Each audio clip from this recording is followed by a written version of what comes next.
देश स्वाधीनता संग्राम असाधारण अद्वितीय योद्धा होउचंती वीर सुरेंद्र साहेब और नेताजी सुभाष चंद्र बोस।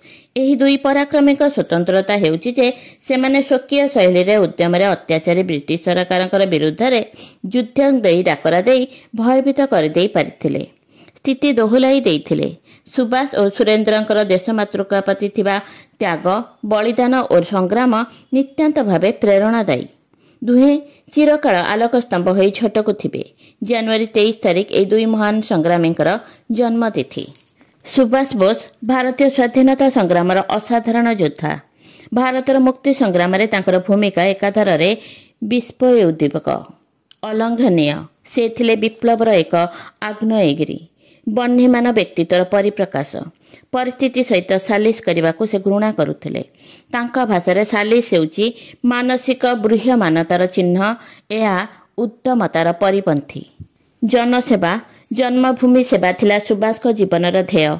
शासकीय आटोप अपेक्षा जनजीवन सहित निजको सामिल करने से अधिक पसंद करथिले। त्याग और आत्मोत्सर्ग बिना मुक्ति असंभव। से कई हुअंतु ना कहीं जातीयता पाई निःशर्त भावे निजको उत्सर्ग करने को हेब। से सेवा सुजोग को निजको कहीं वंचित करेंगे, यह ही थिला तांकर आत्म आश्वासना। सुभाष थिले चरम आशावादी। आशार परिपूरक पाई जन्मभूमिर संकीर्ण वलय को पारी होई विश्व वलय को लंप देवाकू से कुंठा प्रकाश करू नथिले। जन्मभूमिर उन्नति पाई से विश्व जीवन सह एकीभूत होगाकू पसंद करुथिले। आदर्शर तेजपुंज समग्र दुर्विपाकर हिमखंड को तरलाई देई पारिबो, यह ही थिला तांको विश्वासर बाणी। तांको दृष्टि रे आत्मविश्वास सफलतार जननी। जो लोकर ता निज उपरे आस्था किंबा जन्मभूमि पर विश्वास नहीं, से किछि सृष्टि करि पारिब नहीं। जो माने नूतन भारत गठन दिगरे संकल्पबद्ध, केवल वाचनिक आंतरिकतारे ताहा संभव होई पारि नहीं। सेथिपई आवश्यक स्वतःपूत उत्सर्ग। यह पछरे प्रतिदानर मनोभाव आदौ रहिब नहीं। सेमाने ही हेबे त्यागर प्रतिमूर्ति, नव भारतर स्रष्टा। नेता शून्यरु खसंती नहीं, कर्म प्रभाव नेता तैयारी हुंती। जे कर्मी से नेतृत्वर शून्यता अनुभव करे नहीं। दुख निर्यातना को भोगिले मनीष ता निज आदर्श सहित आत्मिक संपर्क स्थापन करिपारिब नहीं। से केवल कठिन परीक्षार सम्मुखीन हेले अमाप आत्मशक्तिर परिचय पाई परिबो। बिना विप्लव मनीष जीवन में कौनसी गौरववाह सफलता हासिल करिपारे नहीं। जीवन में जदि संघर्ष नहीं एवं विपद को सम्मुखीन हेबार सुजोग नहीं, ताले से जीवन स्वाद अधा कमी जाए। विदेशी शासकों को स्वाधीनतार भिक्षा मागी भारतर स्वाधीनता करा जाई न पारे। बलपूर्वक आमको आमर स्वाधीनता हासिल करने को हेब। स्वाधीनतार मूल्य हेउची रक्त। एही मूल्य रे आमको स्वाधीनता हासिल करने को हेब। पराधीन भारत को मुक्त करने लक्ष्य लोभनीय आईसीएस पद त्याग करी नेताजी लंडन भारत फेरी आसीथिले। महात्मा गांधी व्यक्तित्व और कांग्रेस आंदोलन तांको आकृष्ट करिथिला। 1938 मसीहा कांग्रेस हरिपुरा अधिवेशन से सभापति निर्वाचित हेले। 1939 से मध्य सभापति पद अलंकृत कले। तांकर प्रतिद्वंदी थिले महात्मा गांधी पट्टशिष्य डॉक्टर पट्टाभी सीतारामैया। सीतारामैया पराजित होइथिले। एहा द्वारा गांधी अपमान बोध करी पट्टाभींकर पराजय मोर पराजय मंतव्य देइथिले। यह एक खराब कथा विचार करी सुभाष विजयी होई मध्य तत्काल सभापति पदरु इस्तीफा देले।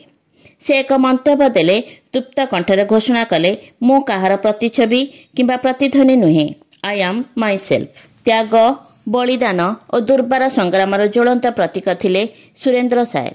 से जने श्रेष्ठ स्वाधीनता योद्धा। नाना साहेब, तांतिया टोपे, राणी झांसी बाई परी तांकर देश प्रीति एवं त्याग तितिक्षार महासंग्राम इतिहासर स्मरणीय अध्याय। जने योद्धा देश मातृका 37 वर्ष पर्यंत जेल रही अत्याचारी कांग्रेस शासन विरुद्ध रे गरिला युद्ध चलाइबा निश्चित भाव में असाधारण अद्वितीय वीरर जीवन गाथा। 23 जनवरी 1809 मसीह चौहान वंशर जने दायद भावे सुरेंद्र संबलपुर ठारू 40 किलोमीटर दूर खंडा ग्राम जन्मग्रहण करथिले। सुरेंद्र मात्र 18 वर्ष बयस माटी मार मुक्ति ब्रिटिश विरोध में लड़ाई आरंभ करथिले। भारतर प्रथम स्वाधीनता संग्राम कुआजाउथवा 1857 सिपाही विद्रोह रे बहु पूर्वर सुरेंद्र उलगुलान संग्राम करथिले। प्रथम पर्याय 1827 रु 1840, द्वितीय पर्याय 1857 1864 पर्यंत 20 वर्ष धरी तांकर सशस्त्र संग्राम ब्रिटिश साम्राज्य को दोहलाई देइथिला।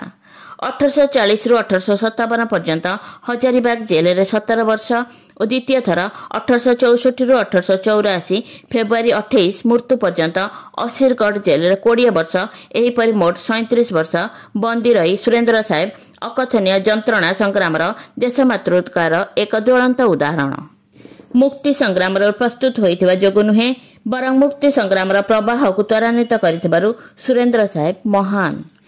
भारतर प्रथम स्वाधीनता संग्राम सिपाही विद्रोह आरंभ होबार बहु पूर्व सुरेंद्र ब्रिटिश शासन विरुद्ध रे दीर्घ संग्राम सूत्रपात कर निजक देश पई बलिदान देइथिले। एकक उद्यम जड़े माटी मार मुक्ति एपरी दुष्कर्म संग्राम करने भारतीय स्वाधीनता संग्राम इतिहास विरल। आमर दुर्भाग्य एही महावीरंकर पराक्रम वीरत्व त्याग और बलिदान को आमे यथार्थ भावे स्वीकृति दे पारि नाहु किंबा सम्मान दे पारि नाहु। स्वाधीनता संग्राम इतिहास स्वर्णिम पृष्ठारे सुभाष चंद्र बोस सुरेंद्र साहेब को खोजिले हतबाक हेबाकु पड़िबो।